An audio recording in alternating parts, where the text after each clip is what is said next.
emang kalau kita ada di tempat yang tepat, mungkin bung kita nggak damai sejahtera? Bisa jadi, sangat bisa jadi. Yesus tempat yang tepat nggak Taman Getsemani? Tepat. Damai nggak dia? Nggak kan? Ya enggak lah. Ya, as long as I'm in the right place according to your will, I'm good. Gue nggak peduli sama mood gue. Ya.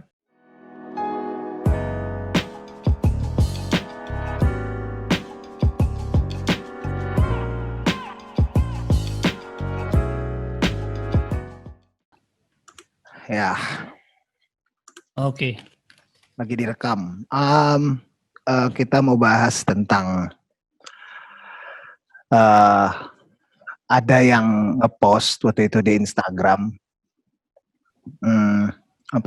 Banyak orang Kristen percaya sama Tuhan, tapi nggak semua orang Kristen mempercayakan dirinya kepada Tuhan.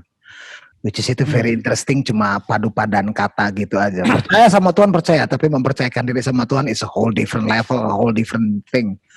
Nah itu kita mau bahas malam ini. Ya. Boleh pimpin doa dulu bentar? Yuk, kita doa yuk. Tuhan, thank you buat kesempatan ini. Kami bisa berkumpul. Kami percaya 2-3 orang berkumpul mencari Engkau hadir. Dan kami bersyukur buat kemajuan teknologi. Dan juga bersyukur punya Tuhan yang tidak terbatas ruang dan waktu. Ini kami Tuhan duduk di bawah kaki-Mu. Berbicaralah kepada kami dan juga melalui kami. Amin. Roh Kudus ambil alih. Dalam nama Yesus kami berdoa. Terima kasih Bapak. Dalam nama Amin. Tuhan Yesus. Amin. Ya. Let's go. Let's go. By the way, ini kalian berdua ketemunya gimana sih ceritanya? Maunya. Kalian berdua nih. Kita Iya, ketemunya gimana? di sumur Yakub. Jadi ada perempuan Samaria Hancur. datang. Ketemu sumur Yakub. Oh, gua pikir lu di Samarianya. Jadi perempuan Samaria masuk ke kota, terus orang-orang pada keluar kan. Nah, itu salah satunya lu. Oh enggak, gua tuh mantannya si perempuan Samaria yang kelima itu yang terakhir. Yang keenam berarti. Oke. Oh, gua yang ketiga, lu dapat bekas gua berarti. Hancur. Guys, jadi Yuk.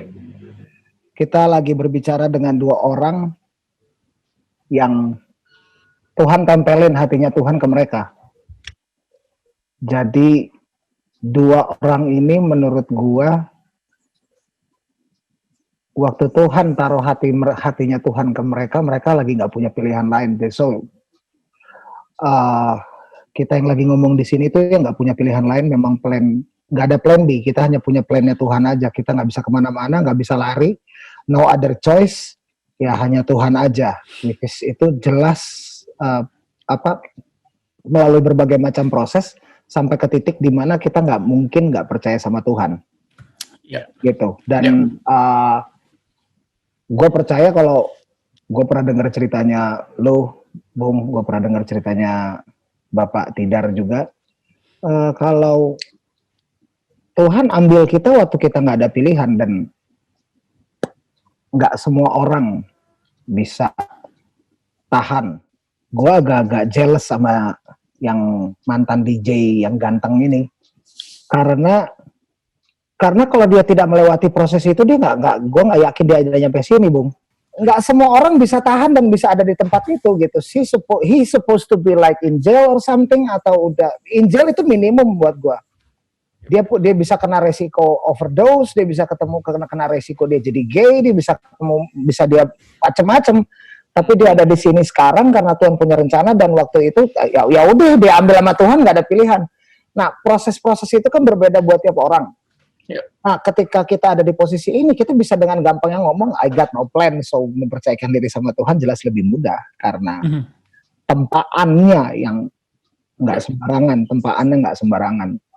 Yeah. Dan menurut pengalaman gua, orang yang percaya sama Tuhan banyak yang datang dan pergi, percaya lagi, mundur lagi, maju lagi, mundur lagi. Tapi pengalaman gue ya, ini pengalaman gue pribadi, mempercayakan diri sama Tuhan, orang yang udah nyampe level itu nggak mungkin cabut tuh. Nggak mungkin cabut, itu udah nggak bisa cabut dia. Kalau dia udah nggak kepengen mau cabut lagi gitu, dia udah yang ya udah deh, sok terserah lu aja Tuhan, sok lu mau gue kayak apa, kayak gue mau terserah deh gitu, kayak udah kayak kelakuannya Musa gitu. Oke, gitu. Gimana? Ya siap gitu. Udah kayak Musa, kayak kalau Daud kan masih ada fight-nya kan. Daud tuh masih ada lawan-lawannya. Musa tuh kayak yang kakaknya ngelawan gitu, Harunnya berontak, Musanya sujud ke kakaknya, ke Miriam dia sujud, Miriamnya jadi kusta, disembuhin, ya udah gitu kan, makanya sampai disebut di Alkitab orang yang paling lembut hatinya. Akhirnya memang semua proses itu membuat kita jadi ada di titik sekarang yang mempercayakan diri sama Tuhan bukan sekedar pilihan, itu sangat amat mudah itu. There's no place I could ever be selain itu gitu. Dan what do you guys think about that? I mean, karena mempercayakan diri sama Tuhan kalau belum pernah melalui proses-proses itu sangat amat tidak mudah itu. Ego berkelahi, pendapat orang, terutama pendapat orang ya sekarang, kiri kanan. What do you guys think about that? Siapa duluan? Oke, gue deh. Ah, Oke, ya mempercayakan hidup sama Tuhan biasanya sih pas lagi ancur-ancurnya gitu ya, very easy ya. Jadi pas gue lagi ngalamin hal yang hancur, ya saat itu nggak ada yang reachable. Gue pikir gue mau jangkau siapa, tapi di situ nggak tahu kenapa ya. Tapi gue percaya ini pasti karena doa nyokap gue, doa bokap gue. Karena gue inget Tuhan. Exactly. Maksudnya kenapa gue nggak inget mantan gue, nggak inget bandara gue, nggak ada. Ketika lagi hancur tuh tiba-tiba Tuhan. Nah ini gue percaya apa ya, doa orang benar besar kuasa, dan gue yakin banget nyokap gue. Atau mungkin nih doa mantan-mantan gue juga bisa jadi. Mantan gue berdoa mungkin juga. Yang penting doa, pasti doa, nggak mungkin nggak. Gue inget Tuhan, dan akhirnya gue bilang, Tuhan, I surrender my life to you. Tapi kan gue ada maunya pertama kali. Maunya gue kan supaya gue sembuh, supaya gue lepas, diselamatkan. Bahkan gue nggak berpikir keselamatan. Gue berpikir gue bisa aman, gue bisa yang tadinya terpuruk nggak terpuruk. Nah di saat itu mudah sekali untuk gue mempercayakan. Nah makanya yang jadi masalah adalah poin keduanya itu, benar-benar completely surrender all of your life. Tadinya kan cuma surrender your problem. Iya. Jadi pertama-tama tuh gue surrender ketakutan gue, surrender problem gue, tapi agenda masih agenda gue. Nah, butuh proses itu. Nah, ini yang makin bikin gue jatuh cinta sama Tuhan. Dia bisa handle di mana gue ingin membagikan agendanya Tuhan, tapi agenda gue sedikit ya. Memang prosesnya jadi nggak enak, tapi dia sesecure itu. Dia segitu bersabarnya sampai akhirnya, sampai hari ini gue bilang gini, ini yang lu bilang tadi, the point of no return. Karena ketika gue manfaatin dia tahu gue manfaatin dia loh. Dan I'm planning untuk manfaatin dia, tapi he's okay with it karena dia tahu ketika gue mencari dia karena ada maunya, grace-nya tetap gue alami. Nah, grace-nya itu yang ngubahin gue, dan gue akhirnya bilang, Tuhan, kayaknya udah capek pakai plan gue deh. Karena jujur aja, selama gue ikut Tuhan, masih ada plan gue, pasti nabrak, pasti sampai kepada krisis. Nah, sekarang beda. Gue gak bilang gue perfect. Ya tahun lalu, ya salah satu orang yang gue ceritain, dan lu juga, Bung, dimana gue ngerasa, kok gue jadi kayak Kristen labil. Tiba-tiba pikiran-pikiran jorok muncul lagi. Bahkan gue bisa dibilang sampai jatuh ke hal-hal yang menurut gue gak pernah lakuin. Tapi disitulah ya, dalam keadaan sulit sekalipun, gue tetap merasa fulfilled. Gue ngerasa enough.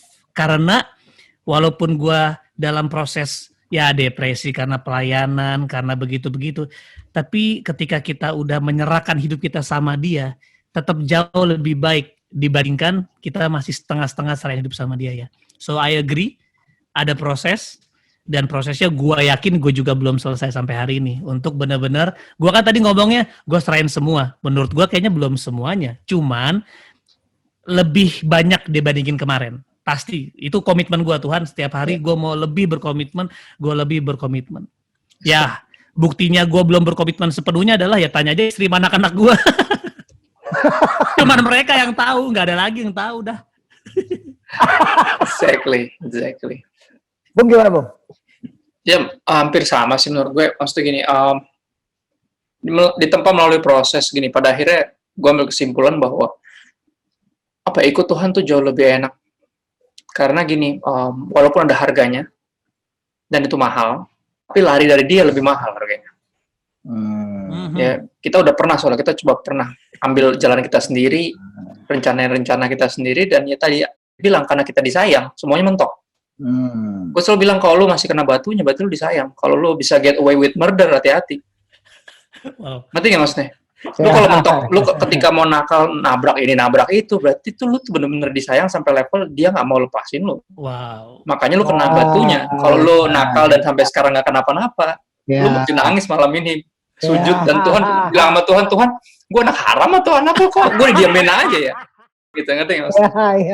Ya, jadi karena gue makin yakin karena mentok sana sini tuh menandakan bahwa gue bener-bener dia tuh demanding. Dia bilang gue punya jalur nih buat lo yang udah gue nubuatin dari zaman lo sebelum lo lahir. Sama bapak lo udah janji sama gue kalau mereka bisa punya anak ini bakal jadi pendeta. Gue kan anak mujizat kan. Bokap nyokap nggak bisa punya anak, nyokap gue kista parah. Dan mereka akhirnya berdoa malam pertama. Gue malam pertama dulu nggak berdoa, men. Mana inget. Mak bapak gue tuh saking kerennya. Jadi emang dari awal nyokap gue tuh sempat kayak kabur gitu. Pas lagi pacaran, dia kabur ke luar negeri dengan harapan bokap gue nggak jadi sama dia. Karena dia emang udah diperiksa nggak bisa punya anak. Dan ternyata bapak gue nggak peduli. Dia bilang, kalaupun Tuhan nggak kasih anak, kita bisa angkat anak. Itu mentalnya dia. Jadi mereka tetap jadi, bokap nungguin nyokap balik dari luar negeri, dan akhirnya mereka menikah, dan benar-benar di malam pertama itu mereka berdoa, Tuhan kalau boleh satu aja. Kalau satu dikasih ini, bakal jadi, kita serahin buat Tuhan, bakal jadi pendeta. Jadi lu bayangin, gue dari kecil loh, gue udah dikasih kepada Tuhan, dan mereka terus kasih tahu. Ya walaupun mereka nggak memposisikan gue atau mengkondisikan gue jadi mesti sekolah Alkitab atau apa, ngarahin ke impiannya dalam tanda kutip, kan itu kan nazarnya lu, bukan nazar gue baru lahir, gue nggak bisa milih dong. Nah gitu, akhirnya gue pikir mau milih sendiri dong. Gue coba lari dari situ ya sejauh desain grafis. Sejauh habis lulus 4 tahun, gue kerja 6 tahun lagi jadi book designer. Gue coba lari. Dan tapi dengan berbagai, banyak kita bilang kayak pelayanan-pelayanan yang punya agenda gitu. Mau bikin band, kayaknya buat penjangkauan, tapi ya sebenarnya kita sendiri juga masih perlu dijangkau.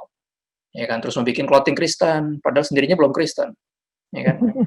Udah mau duitin Tuhan gitu loh, pakai merchandise berbau-bau. Ya kan? Jadi di momen kayak gitu pun berkali-kali ada aja gitu. Gue lagi ke Bandung buat nyari vendor waktu itu buat kaos, kebalik mobil gue sama temen gue berdua, asli. Mobil kantor baru dibangga-banggain, baru ganti kacanya tuh baru ganti, ditebelin gitu, ribannya dibikin lebih tebel. Lagi bangga-banggain di mobil kantor, balik kan kita. Dia ngantuk, kebalik, benar-benar kebalik. Udah tuh nggak jalan tuh clothing. Ya dari situ udah berbagai tuh yang gue coba ambil sendiri, antara benar-benar pure maunya gue sama campur-campur tadi tuh. Kayak stegi setengah gila gitu, kayak pelayanan tapi setengahnya gue gitu, kayak segala kemuliaan dibagi dua, bagi dua segala pujian bagi dia, bagi dua. Ya kan? Jadi di momen kayak gitu pun mentok gitu loh, mentok, akhirnya ya udah gue lakuin yang ada di depan mata gue, dan gue nggak tahu lagi ini panggilan masih berlaku atau enggak, karena gue terlalu sering lari dan akhirnya bayar harganya sendiri. Dan itu lebih mahal. Gue identikin perjalanan iman gue sama kayak Yunus sih. Ya kan di kisah Yunus kan, kalau gue selalu dibawa ingat itu somehow. Yunus tuh kan suruh kemana, tapi dia kemana? Ya kan dia pergi ke tempat yang dia mau, bukan yang Tuhan mau. Dia beli tiketnya sendiri. Di tengah kena badai. Diundi keluar namanya dia. Dia mesti lompat ke laut hampir mati. Untung dapat voucher menginap 3 hari 2 malam di perut ikan. Kalau enggak dia mati kan. Ya. Dibawa tebak di mana? 3 hari 2 malam tuh jarak sejauh dia lari. Makanya 3 hari 2 malam tuh dia di perut ikan. Dilepehnya di mana? Di tempat yang Tuhan mau. Akhirnya apa? Dari ayat, sebenarnya kalau kita baca Alkitab, kalau udah tahu ujung-ujungnya, lu bakal ke situ. Iya, kenapa nggak dari awal bilang iya? Gitu, maksud gue, kayak ada pilihan yang lebih bagus gitu loh. Ngerti kan? Kayak ada pilihan yang lebih masuk akal. Gue sekarang kalau nasehatin orang selalu gitu. Kalau lu kayaknya punya banyak pilihan dan ada kehendak Tuhan yang udah spesifik buat lo. Kalau saran gue ya, lu iyain aja deh yang Tuhan. Daripada lu bentak-bentok ujung-ujungnya ke situ juga. Iya, betul. Jadi karena gue punya pandangan itu, jadinya apa? Jadi yang tadi bilang posisinya udah kayak, gue kan posisi bukan kayak beda ya, kan yang tadi mentok, maksudnya udah kayak hancur gini gitu dengan semua ikatan apa. Kalau gue bener-bener kayak masih ada pilihan buat ini, buat itu, buat apa. Tapi gue tahu ujung-ujungnya Tuhan adalah Tuhan yang akan dapetin apa yang dia mau. So kenapa nggak ikutin yang dia mau? Ujung-ujungnya toh kita juga pasti ngelaksanain yang dia mau kok. Yes. Ya, kedaulatan dia justru yang bikin gue tuh kayak Itu dia. tak berdaya. Lagian mau ngapain juga? Gini, logika gini aja deh. Kalau lu tahu kemungkinan menang lu lawan Tuhan itu 0. Ngapain ngelawan? Gitu ya. Ujung-ujungnya kalah terus malu. Mendingan lu dari awal nyerah dan nggak pakai malu kan gitu. Yoi. Masalahnya ada beberapa kasus yang nggak, Tuhan nggak mau berkelahi sama orang, udah biarin aja.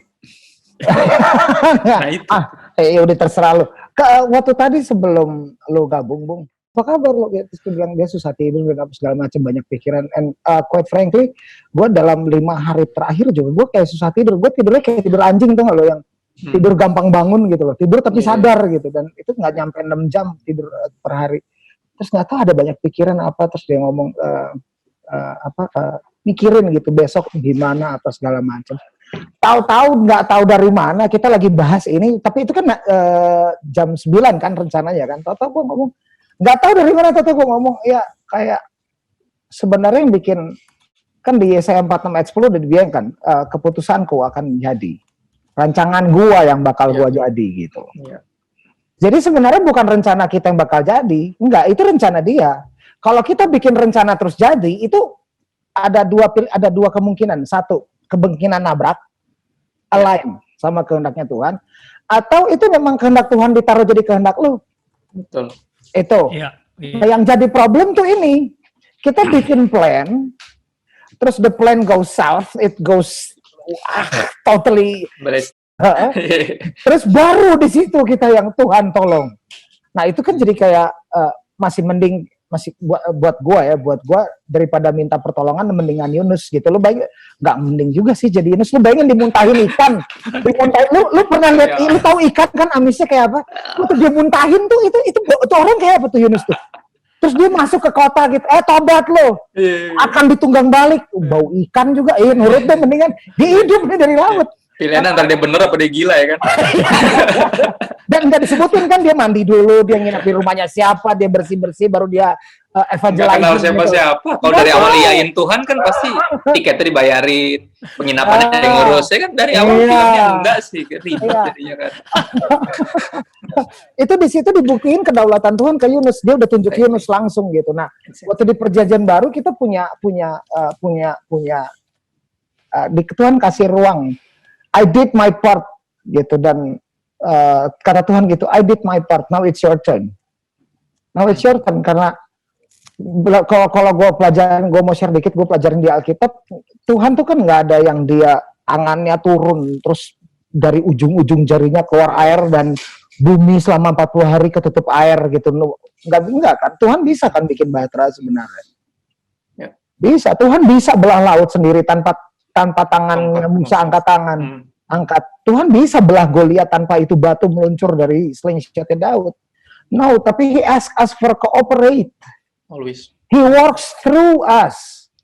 Yeah. Gitu. Dan kalau balik ke yang tadi rancangan terus ada di Yeremia aja nih, Yeremia 29 ayat 11. Iya, 29 ayat 11. Kalau kita bikin plan sendiri, itu kayak seperti borderline kita sebenarnya nggak percaya sama ayat itu kan. Benar nggak sih? Somehow. Somehow ya kan, borderline ada di perbatasan, kita nggak percaya sama tuh ayat. Tergantung plannya sih. Kalau plannya strict harus kayak gitu, itu iya. Tapi kalau plannya itu kayak siap direvisi kapan aja, itu baik. Karena hidup kan juga mesti punya plan dong. In the end of the day, lu kan mesti punya cita-cita juga. Walaupun buat gue sih tergantung lu close atau enggak tuh plan. Kalau open buat revisi kayak catatan khotbah gue, it's okay. Catatan khotbah gue soalnya nggak pernah gue close.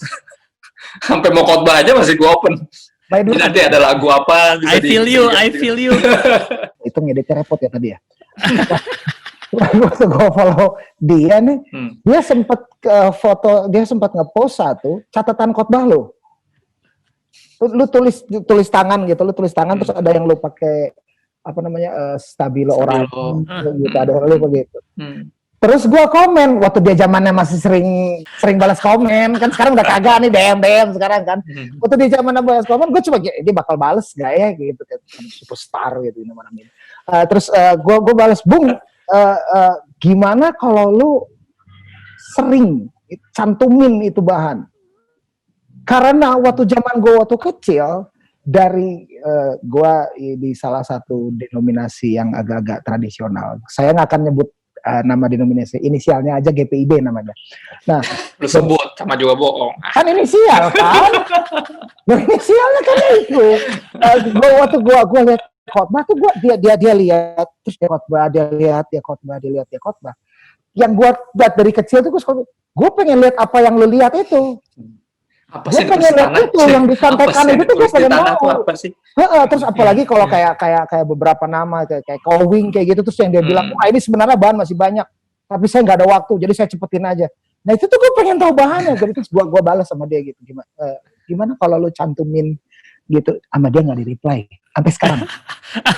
Hampir sama dia nggak di-reply. Gue kagak inget lu posting, lu komen di situ. Nah, balik ke yang tadi itu kayak kalau buat gue, karena I'm a master, I'm an expert, bukan expert, I'm a master, gue maestro in failure. Dan itu membuat, gue maestro, gue di failure, gue cobain, udah rekam bodo amat, gue coba di ini, gue coba di itu, gue coba di ini, gue coba di itu, sampai gue yang let go. Like a year ago, 2018 gue let go. Terserah lu. Terserah lu. Sok. Gue nggak mau, saking kapoknya, gue sampai di level begini. Gue nggak mau bikin plan. Nggak mau. Sejauh ini bikin plan gak ada yang jalan. Coba gimana kalau rencananya kali ini gue nggak bikin rencana. Gue nggak bikin. Iya, jadi gitu kan. Kayak gitu. ini berbeda. Iya, gue pacaran dari 99, jomblo paling lama setengah tahun. Selalu fail gitu. Gue belum married sampai sekarang. Kalau kata orang kan fail ya itu, kalau belum married sampai umur sekian kata orang fail. Kata gue sih santai aja biasanya apa emang. Terus gue yang gue nggak mau. Your will be done. Cuman kalau bisa, nah ini ada sedikit request gue ke Tuhan. Kasih tahu plannya. Jadi saya tahu gitu. Tapi kalau nggak ngasih tahu pun gue great. Dan tadi gue cerita sama temennya gue tadi, terus gue bilang gitu, damai sejahtera gue nggak dapet, gue resah, dan gue manggung udah berapa tahun. Tadi kira-kira jam 8 gitu gue buka laptop, gue bilang sama temen gue, gue bilang, kok gue gugup ya? Gue bilang kayak mau manggung, apaan sih kok gue gugup? Ya. Bung, ini Bung, tunggu ya, ini Bung. Screen sharing. Nah, terang ya. Cut. Hambanya keren lah bro. Itu nggak usah tepuk tangan, diam aja. Dia pakai tepuk tangan lagi. Lu keren banget bikin gereja yuk. Lu Kan aja cuma tinggal kirim vokalnya sama recording, ntar gitarisnya yang lain. Bro, bikin gereja gitu sekarang. Tapi ini thoughts ini ya, ini thoughts liar aja ya. Kan dia adalah Tuhan yang menuntun ya. Dan gue yakin kalau kita udah hidup dalam dia, ketika kita bandel, dan dia tahu bandelnya kita nggak bikin kita sampai maut, sometimes dia menjaga. Nah, bisa jadi ketika kita lewat langkahnya kita sendiri, dia tahu, oke, dalam kegagalan dia juga, gue bisa persiapin dia melalui situ. Ya nggak sih bro? Kayak lu nyanyi di Idol dimanapun, gue yakin itu juga God's divine intervention through your failure gitu loh. Yoi. It is. Oh iya, by the way. Kalau nggak lu gantiin vokalisnya Payung Teduh. Kalau lu nggak jadi sekarang gini, nggak ada point. Enggak, betul. Tadinya gue ini bakal full edit kalau yang bagian ini gue. By the way, gue tadi sempat bilangin masalah grace. One of my issues itu woman. Kayaknya all men issues ya. Kayaknya itu. Jadi ada artis dari Jakarta, gue lagi kerja sama dia, gue lagi bikinin liriknya. Dia datang dari Jakarta, terus dia bilang ketemu di Bandung, di sini. Terus dia kasih venue-nya di mana. Dan gue tahu venue-nya itu venue yang agak-agak bahaya, if you know what I mean. Di tempatnya agak-agak nggak safety, if you know what I mean. I know my weakness, I know my limitation. Itu tempat gawat banget. Gue nggak mau datang ke tempatnya. Gue bilang sama dia, kita ketemu di hotel aja. Kita ketemu di hotel aja. Gue nggak mau ketemu sama lo di situ. Jam 2, jam setengah 3 dia kabarin gue. Gue datang ke hotel lah, 5 star, asik lah pokoknya. Gue ke WC, gue buka, gue lihat di kloset. Tuh apaan tuh? Gue buset, karet, balon. Gue flash telan. Udah, gue keluar, gue udah pengen, lu hati-hati dong, flash dong. Dia telepon, udah lupa, tutup telepon, kita ngobrol masalah workshop segala macam, udah jam 4 pagi, jam setengah 5 pagi, dia bilang gini, udah tidur sini aja. Nanti breakfast bareng, jam 12 kita check out bareng. Oh ya oke. Tapi nggak tahu kenapa Tuhan bangunin gue jam 6. Dan kalau ada yang tahu tentang pola hidup gue, jam 6 pagi itu saya tidur. Pasti. Saya mulai tidur jam 4 pagi, jam 5 pagi, jam 6 pagi itu gue mulai tidur. Jam 6 gue bangun. Ini kenapa nih? Oh Tuhan mau gue breakfast. Jam 6 gue kecabut. Oh Tuhan pengen gue breakfast. Gue ambil kuponnya, gue turun ke bawah. Gue breakfast. Abis breakfast kayak gue pengen pulang. Gue pulang. Gue kabarin dia, bro. Gue balik ya, kita ketemu di Jakarta aja. Nanti kita ketemu workshop lagi. Oke, udah nggak apa-apa. Oh by the way, ada yang skip waktu gue mau tidur. Udah lu tidur sini aja. Gue tidur terus dia bilang gini, jangan pakai selimut. Dia ngomong gitu. Jangan pakai selimut. Gue yang gini. Lu berapa kali lu yang di WC lu udah buang, lu buang di sini juga. Gitu. Udah. Jakarta, wah telah, salah lu balik duluan. Datang lagi 2. Dan gue di situ yang gila, Tuhan jaga gue hebat sekali ya. Tuhan hebat. Udah nggak usah browsing gue lagi udah. Norak lu. IG lu ya gitu. Iseng banget. Lu udah centang biru. Lu. Iseng-iseng amat serius lu. Itu bukti grace ya buat gue ya. Karena Tuhan tahu my limitation gitu. Dan gue nggak tahu. Dari situ gue udah yang gini, Tuhan kayaknya lebih aman buat gue ya, nggak tahu kalau buat yang lain. Tapi kalau buat gue takut bikin plan. Gue takut bikin plan. Itu dia. Dan daripada dan kapok kue itu pakai gue yang udah plan lu aja deh. Gue cuma minta satu, kalau lu pengen, gue sih pengennya tahu. Tapi kalau gue nggak mau, gue nggak dikasih tahu, just make sure langkah kaki gue di sini. Dan tadi nanya, emang kalau kita ada di tempat yang tepat, mungkin gabung kita nggak damai sejahtera? Bisa jadi, sangat bisa jadi. Yesus tempat yang tepat nggak teman Getsemani? Tepat. Damai nggak dia? Enggak kan? Ya enggak lah. Ya, as long as I'm in the right place according to your will, I'm good. Gue nggak peduli sama mood gue. Gue nggak peduli sama mood gue. Gue nggak peduli sama pikiran gue apa. Tuhan, gue nggak bisa tidur. Tapi kalau menurut gue lo harusnya gue nggak bisa tidur. Selama gue ada di tangan lo, udah gue aman aja. Tapi kan itu prosesnya nggak gampang ya. Bener nggak? Nah, yang sekarang lagi dikendalain itu loh. Banyak yang self-proclaim atau dibilang Kristen. Percaya sama Tuhan, ya. Tapi mempercayakan diri sama Tuhan itu. Ntar dulu. Itu. Dan itu yang gue lagi pengen, maksudnya, dan itu yang, itu kayaknya salah satu core value foundation generasi ini yang agak-agak kurang. Karena, jujur aja, itu gue assessment.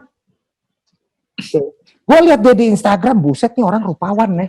Akhirnya ketemu gue, wah ini anak asik, ngerti kan Jakarta Selatan, ngerti kan anak-anak Selatan. Wah ini anak asik ngobrol, gue mau dia ketawa-ketawa apa segala macem. Terus panitia datang, ini kayaknya lu lupa deh Dar.